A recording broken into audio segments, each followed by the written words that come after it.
கடவுள் மனிதனை உருவாக்கிய பிறகு, அனைத்தையும் படைத்த பிறகு, மனிதர்கள் வாழ வேண்டும் என்று அவர்களுக்கு தேவையான அனைத்தையும் உருவாக்கி அவர்களை விட்ட பிறகு, மனிதன் எந்த அளவிற்கு கடவுள் மீது நம்பிக்கை வைத்திருந்தானோ அதே அளவிற்கு இந்த பேய்கள் மீதும் பயத்தை கொண்டிருந்தான்.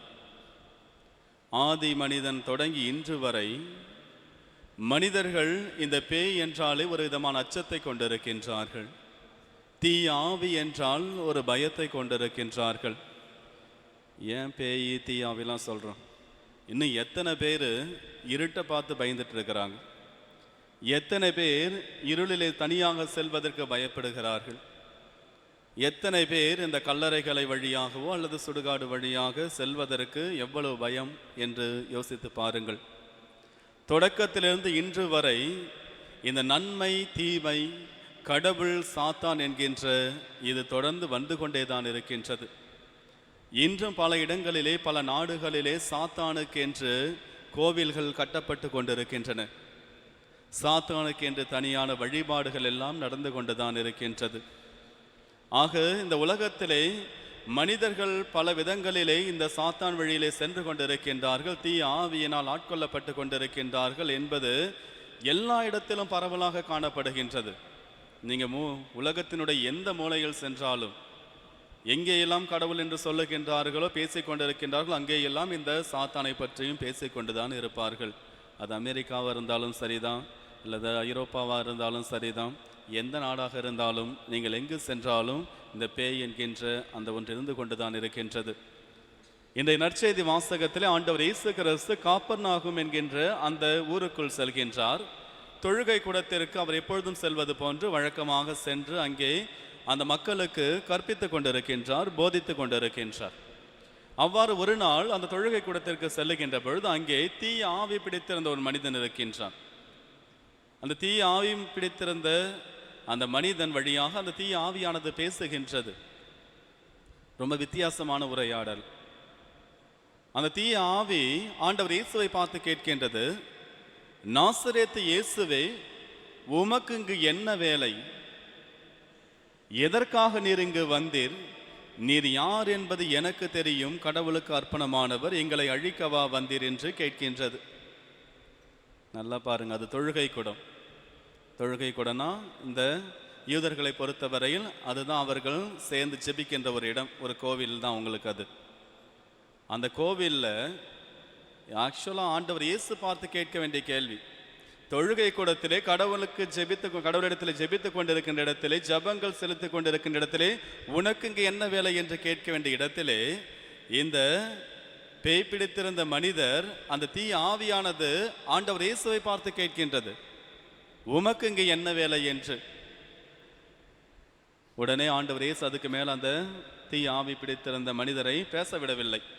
உடனே அவர் கட்டளையிடுகின்றார், கெஞ்சவில்லை, கட்டளையிடுகின்றார்.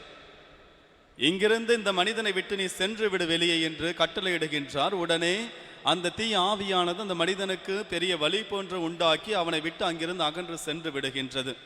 மக்கள் எல்லாரும் பார்க்குறாங்க, இந்த மாதிரி யாருமே பேயை ஓட்டினதே இல்லையே, இந்த மாதிரி யாருமே வந்து இந்த தீ ஆவிகளுக்கு கட்டளை இட்டதே கிடையாது. அவங்க நிறைய பூஜைகள்லாம் பண்ணி தான் வெளியே அனுப்புவாங்க. ஆனால் இவர் இவ்வளவு அதிகாரத்தோடு வெளியே போய் என்று சொல்லுகின்றார், வெளியே சென்று விடுகின்றது என்று அவர்கள் அனைவரும் வியப்பிலே ஆழ்ந்து விடுகின்றார்கள். அதுதான் ஆண்டவர் இயேசுவினுடைய வல்லமை, அவருடைய பெயருக்கு இருக்கின்ற வல்லமை. ஆண்டவர் இயேசு கிறிஸ்து மட்டும் இவ்வாறு பேய்களை ஓட்டவில்லை, இவ்வாறு தீ ஆவிகளை அழிக்கவில்லை, இவ்வாறு தீ ஆவிகளை மனிதர்களிடமிருந்து அகற்றவில்லை. அவருடைய சீடர்களும் இந்த பணியை செய்து கொண்டுதான் இருந்தார்கள். அவர்களுடைய சீடர்களுக்கும் ஆண்டவர் இயேசு கிறிஸ்து அதிகாரத்தை கொடுத்திருந்தார், பேய்களை ஓட்டுவதற்கான அதிகாரத்தை கொடுத்திருந்தார். திருத்தூதர் பணிகள் நூலிலே நாம் வாசிக்கின்றோம் என்றால் நிறைய இடங்களிலே கொடுக்கப்பட்டிருக்கின்றது.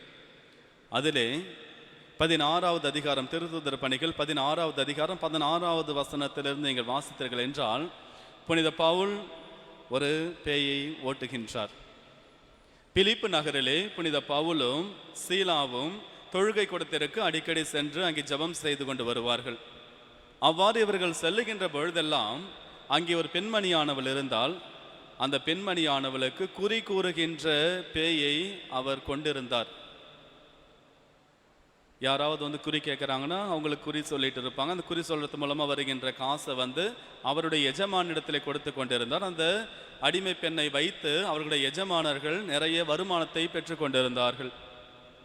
அந்த பெண் ஒவ்வொரு முறையும் பவுலையும் சீலாவையும் பார்க்கின்ற பொழுதெல்லாம் அவர் கூச்சலிட்டு கத்துவார், இதோ இவர்கள் கடவுளுக்கு அர்ப்பணமானவர்கள், இவர்கள் கடவுளுக்கு அர்ப்பணமானவர்கள், இவர்கள் மீட்பின் நற்செய்தி உங்களுக்கு அறிவிக்க வந்திருக்கின்றார்கள் என்று ஒவ்வொரு முறையும் இந்த பெண்மணியானவள் புனித பவுலையும் சீலாவையும் பார்க்கின்ற பொழுதெல்லாம் கத்திக்கொண்டு இருந்தார். இது அடிக்கடி நிகழ்ந்து கொண்டு இருந்தது. ஒரு நாள் இவ்வாறு அந்த பெண்மணியானவள் புனித பவுலடியாருடைய பின்னாலும் சீலாவினுடைய பின்னாலையும் கத்திக்கொண்டே வந்து கொண்டிருந்த பொழுது புனித பவுலடியார் திரும்பி சொல்லுகின்றார், இதோ இந்த பெண்ணை விட்டு அகன்று போ தீய ஆவியே, ஆண்டவர் இயேசுவின் பெயரால் நான் உனக்கு கட்டளையிடுகிறேன் என்று சொல்லுகின்றார். ஆண்டவர் இயேசுவின் பெயரால் நான் உனக்கு கட்டளையிடுகிறேன், நீ இந்த பெண்ணை விட்டு அகன்று போய் என்று புனித பவுலடியார் ஆண்டவர் இயேசுவினுடைய பெயரை இங்கே பயன்படுத்துகின்றார். பயன்படுத்திய உடனே அந்த பெண்ணிடமிருந்து அந்த தீய ஆவியானது ஓடிவிடுகின்றது. அதன் பிறகு அந்த பெண்ணை அடிமையாக வைத்திருந்தவர்கள்லாம் வராங்க, வந்து புனித பவுலடியாரின் சீலாவையும் பிடித்து அவரை இழுத்துட்டு போய் ஜெயிலில் போடுறாங்க. அதெல்லாம் அதுக்கப்புறம் வர கதை. ஆனால் ஆண்டவர் இயேசுனுடைய பெயருக்கு எந்த அளவுக்கு வலிமை இருக்கின்றது என்று பாருங்கள். நம்மை சுற்றி எந்த அளவிற்கு பேய்கள் இருந்தாலும் அல்லது தீய ஆவி இருந்தாலும் தீய சக்திகள் இருந்தாலும் நமக்கு எதிராக செயல்பட்டு கொண்டிருந்தாலும் யாராக இருந்தாலும் ஆண்டவர் இயேசுவினுடைய பெயருக்கு இருக்கின்ற வல்லமை அனைத்தையும் தகர்த்தெறிந்துவிடும். ஆண்டவர் இயேசுவின் பெயரால் நீங்கள் எதை சொன்னாலும் அது நிகழும். ஆனால் நாம் எப்படி சொல்ல வேண்டும் என்பதை நாம் தெரிந்து கொள்ள வேண்டும். தவறான விதத்திலே நாம் ஆண்டவர் இயேசுவினுடைய பெயரை நாம் சொல்லுகின்றோம் என்றால் அதற்கான பலன்களும் வித்தியாசமாக இருக்கும். இது 16வது அதிகாரத்தில் நிகழ்ந்த நிகழ்வு. 19வது அதிகாரம் திருத்துதர் பணிகள் 19வது அதிகாரத்தை நீங்கள் பார்க்கின்றீர்கள் என்றால் அங்கே மற்றொரு நிகழ்வு நிகழ்கின்றது. இவ்வாறு புனித பவுலடியாரும் ஆண்டவர் இயேசு கிறிஸ்துவினுடைய சீடர்கள் அனைவரும் அவருடைய பெயரால் பேய்களை ஓட்டி கொண்டிருக்கிறார்கள். அவருடைய பெயரை கேட்டாலே பேய்கள் எல்லாம் அலறடித்து ஓடிக்கொண்டிருக்கின்றன. இதை பார்த்துட்டு சில பேர் என்ன பண்றாங்க, சில யூதர்கள் பேய் ஓட்ட வேண்டும் என்பதற்காக என்று அவங்க என்ன பண்றாங்க, பவுல் அறிவிக்கின்ற இயேசுவின் பெயரால் நான் உனக்கு சொல்கிறேன், இந்த மனிதனை விட்டு வெளியே செல் தீய ஆவியை என்றெல்லாம் சொல்லிக்கொண்டு பேய்களை ஓட்டி கொண்டிருந்தார்கள். அந்த மாதிரி ஸ்கேவா என்கின்ற ஒரு தலைமை குருவுக்கு 7 மகன்கள் இருக்கின்றார்கள். அந்த 7 மகன்களும் என்ன செய்கின்றார்கள், இவ்வாறு இந்த வகையிலே சொல்லி பேய்களை ஓட்ட ஆரம்பிக்கின்றார்கள். ஒரு தீய ஆவி பிடித்திருந்த மனிதனிடத்திலே சென்று, பவுல் அறிவிக்கின்ற இயேசுவின் பெயரால் நான் உனக்கு சொல்கிறேன், நீ இந்த மனிதனை விட்டு அகன்று போய் என்று சொல்லுகின்றார்கள். உடனே அதுக்கு அந்த தீய ஆவி சொல்லுது, பவுல் யாருன்னு எனக்கு தெரியும்,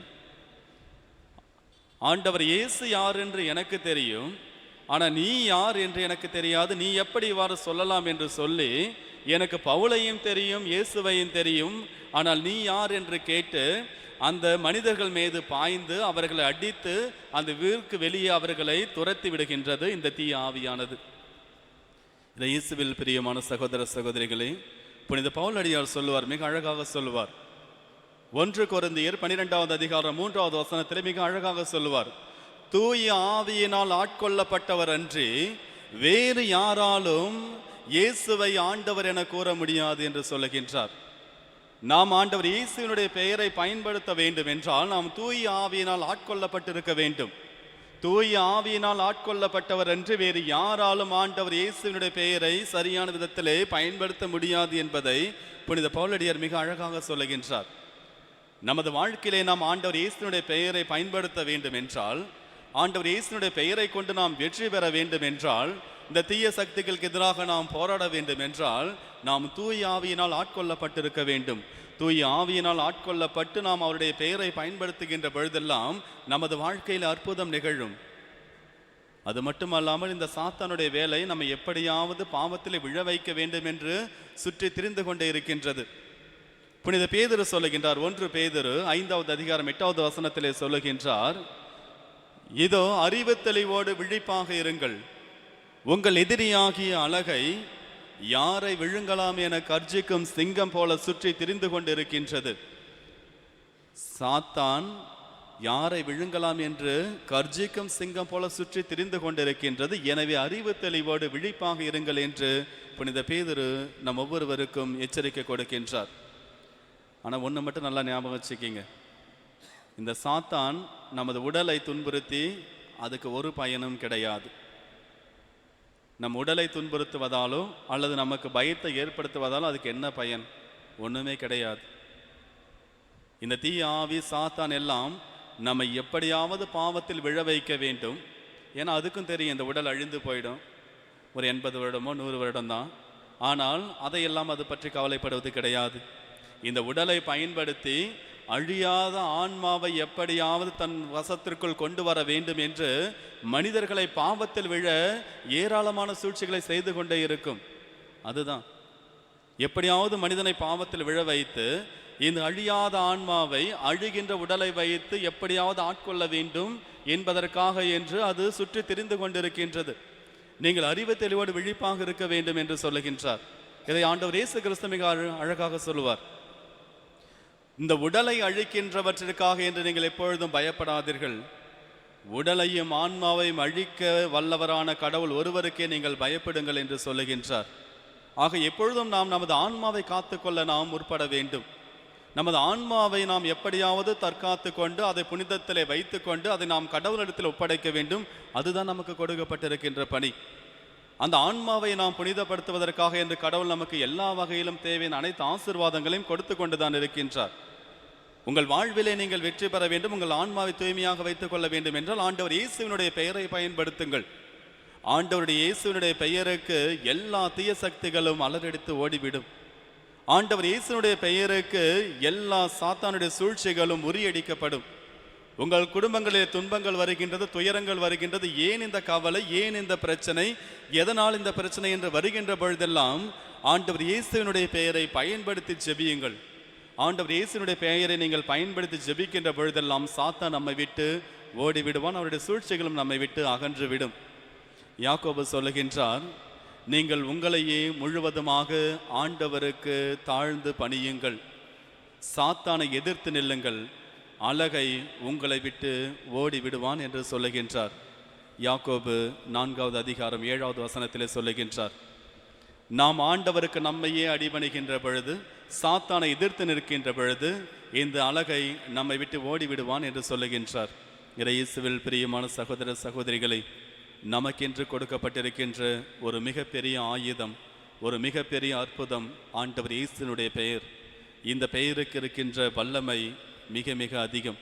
யார் யாரெல்லாம் முழு நம்பிக்கையோடு தூய ஆவியினால் ஆட்கொள்ளப்பட்டவர்களாக இந்த ஆண்டவர் இயேசுவினுடைய பெயரை அறிக்கையிடுகின்றார்களோ, ஆண்டவர் இயேசுனுடைய பெயரால் ஜெபிக்கின்றார்களோ, அவர்கள் அனைவரும் வெற்றி பெறுவார்கள். சாத்தானுடைய சூழ்ச்சிகளாக இருந்தாலும், தீய ஆவியினுடைய சூழ்ச்சிகளாக இருந்தாலும், எதுவாக இருந்தாலும் நம்முடைய வாழ்விலே நாம் வெற்றி பெற நமக்கு தேவையான ஒன்று ஆண்டவர் இயேசு. அதை நமக்கு கொடுத்திருக்கின்றார். அவருடைய பெயரை பயன்படுத்தி நாம் ஜெபிப்போம், வாழ்விலை வெற்றி பெறுவோம், சாத்தானுடைய சூழ்ச்சிகள் அனைத்தையும் வென்று இறைவனுக்கு ஏற்ற நல்ல பிள்ளைகளாக வாழ்வோம். ஆமென்.